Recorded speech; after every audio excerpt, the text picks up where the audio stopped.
উসমান হাদির শারীরিক কন্ডিশন নিয়ে একটু আপডেট বলতে চাই যে তার যে শারীরিক পরিস্থিতি সেটা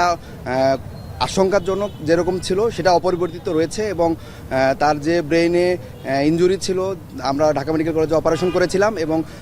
আজকে সকালে তার রিপিট সিটি স্ক্যান হয়েছে এবং সিটি স্ক্যানে আমরা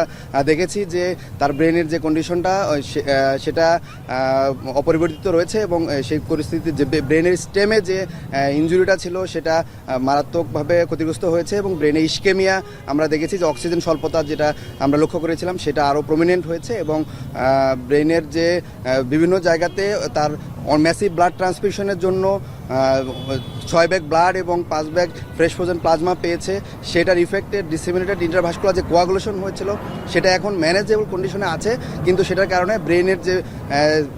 বিভিন্ন জায়গাগুলোতে সেগুলোতে রক্তগুলো জমাট বেঁধে আছে বলে আমরা সিটি স্ক্যানে দেখেছি এবং যে পাশে অপারেশন হয়েছে সেই পাশে ব্রেনটা একটু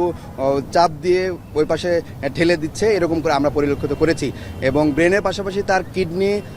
অপারেশনের মধ্যে এবং অপারেশনের আগে খুব একটা ফাংশনিং ছিল না, সেটা ফিরে এসেছে এবং সেটার ইউরিন আউটপুট এখনও কন্টিনিউ আছে এবং 4 লিটার ইউরিন আউটপুট সেই হিসেবে ফ্লুইড ব্যালেন্স থেকে শুরু করে তার নর্মাল কিডনি ফাংশনিং চলছে এবং লাইফ সাপোর্টে তার ফুসফুসের যে কন্ডিশন ছিল সেটা অপরিবর্তিত রয়েছে। ড্রেনে কিছু কালেকশন থাকার কারণে ড্রেন টিউবটাও অপরিবর্তিতভাবে রাখা হয়েছে এবং তার যে আদার অর্গানগুলো সেগুলো লাইফ সাপোর্টের মধ্যে দিয়ে কন্টিনিউ করা হচ্ছে। এখন আপনারা দেশবাসী সবাই তার জন্য দোয়া করবেন এবং জি ধন্যবাদ। আসলে তাকে এখনও নিবিড়ভাবে পর্যবেক্ষণের মধ্যে আছে এবং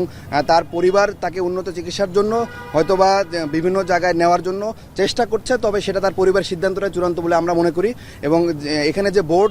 মেডিকেল বোর্ড সিদ্ধান্ত দিয়েছে যে তাদের শারীরিক অবস্থা অপরিবর্তিত রয়েছে এবং সেটা আশঙ্কাজনক, গত 2 দিন যেরকম ছিল ঠিক ওই রকমভাবে আছে। তার জিসিএস যে এটা মেডিকেল বোর্ড সিদ্ধান্ত দেবে, তার পরিবার যদি এগ্রি করে দেন মেডিকেল বোর্ড ওই ব্যাপারটাই তখন আলোকপাত করবে আর কি। জি, তার সিঙ্গাপুর এবং থাইল্যান্ডের যে হসপিটালগুলোতে তাকে কেস সামারি তার পরিবার পাঠিয়েছে এবং ওই হসপিটালের সাথে হয়তো কথা বলে হসপিটাল অ্যাকসেপ্ট করতে পারে, তার পরিবার সিদ্ধান্ত নেবে তখন যে আসলে কোন হসপিটালে তাকে নেওয়া যেতে পারে, তবে এটা তার পরিবারের সিদ্ধান্তটা চূড়ান্ত বলে আমরা মনে করি।